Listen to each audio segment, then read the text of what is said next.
designed to increase students' knowledge, skills, interests, attitudes, and efficacy in STEM, which is very relevant to our discussion today. Um, Next, we have Dr. Jo Handelsman, and she is the Associate Director for Science at the White House Office of Science and Technology Policy. She was appointed by President Obama and confirmed by the Senate in June of 2014. Dr. Handelsman helps to advise President Obama on the implications of science for the nation, ways in which science can inform U.S. policy on federal efforts in support of scientific research. Dr. Handelsman is an advocate for science education and women in science, and in 2011 received the Presidential Award for Excellence in Science Mentoring.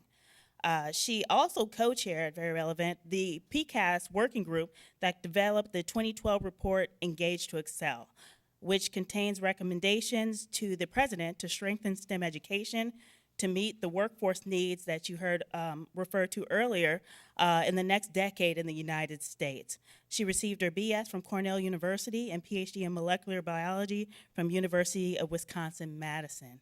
And finally, we have Dr. Jane Margolis, who studies how inequality gets reproduced in this country, particularly the disparities in learning opportunities that fall along racial, gender, and socioeconomic lines. Her lens is computer science education and why so few African Americans, Latinos, and females are learning computer science. Dr. Margolis is the author of 2 award-winning books. The first, Unlocking the Clubhouse, Women in Computing, which examines the gender gap in computer science at the college level, and Stuck on the Shallow End. Stuck on the Shallow End, Education, Race, and Computing, which discusses the segregation in computer science and the daily experiences of students, teachers, and in 3 Los Angeles public high schools. Dr. Margolis received her MA in psychology from Harvard University Extension and her doctorate in education from Harvard University. So join me in welcoming our last 3 panelists to the discussion. Okay. And with that, I'll let them share their experiences.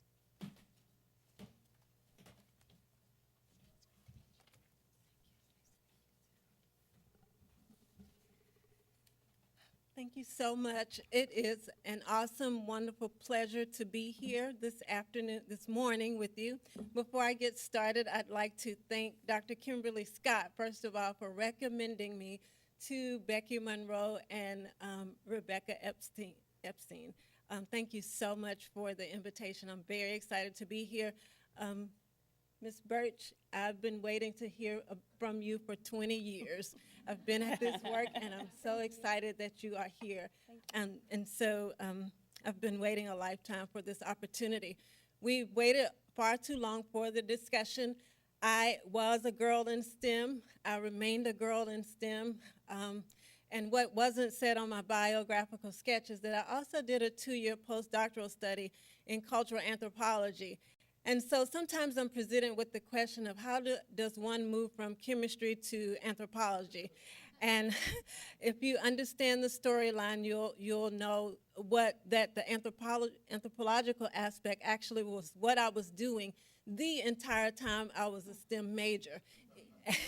Because in order to make it through as a STEM major, through the advanced degrees, you have to really pay close attention to the cultural context and really figure out how to navigate it. And so with that said, that's some of my response to those questions. And then I also say sometimes I don't have a lot of people to talk to when I'm trying to be in the intellectual space as I navigate between chemistry terms and anthropological terms. And so with that said, the title of my presentation this morning is that I am not a sum total negative. Moving from implicit bias and deficit descriptors to asset recognition and success in STEM. Walk with me through a case analysis really quickly.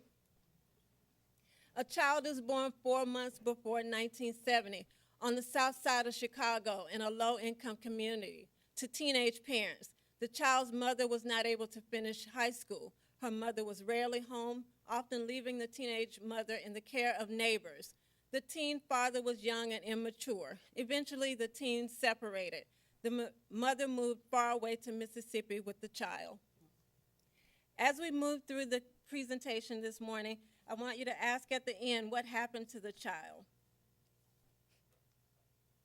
Today in elementary schools across the nation, we have about 43 million students and about 3.3 million public school teachers.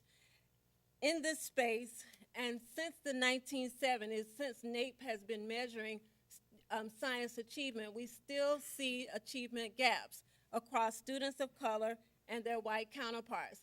From 1970 until 2000, and then moving forward from 2000 on to 2011, and then if we look at data right now today, we'll see the same kinds of trends. We juxtapose the trends against the amount of time, energy, and resource spent on increasing participation and having more students engaged in science. We still get a very low yield for the amount of investments made so far. Often when we have conversations about why are these gaps perpetually existing, why do they remain, why do they exist, what we often hear are deficit descriptors of the students being talked about who are at the lower parts of the ladder. They're too poor. Their parents don't care. They come to school without breakfast. They don't have enough books in the home. There aren't even parents at home. But rarely do we see beyond the graphs that are presented to us, the individuals that make up the work that is depicted in those graphs. So I have a question for you. Do the graphs and charts reveal something that we just cannot see immediately? Is there something there that we cannot see immediately? Resilience, is it there? Interest, is it there? Leadership potential and initiative, is it there? Do we see students who have a desire and a sense to be a part of a community? Do we see students who want to matter, who want to be a part of something? We see this, we don't often talk about it, but those same students on the charts that I just showed you are students who are they're being taught by teachers who are out of field. We have poor and minority students who get inexperienced teachers across the nation. We recognize that they need more, however, we give them less. Some of what they experience in classrooms look and sound like what you see on the screen. A student is trying to understand the concept of dominant and recessive genes. The teacher is not very responsive, and all the student is wanting the teacher to do is to shift his or her language, to start with the language that the student can identify, and then move into the more technical terms, dominant and recessive.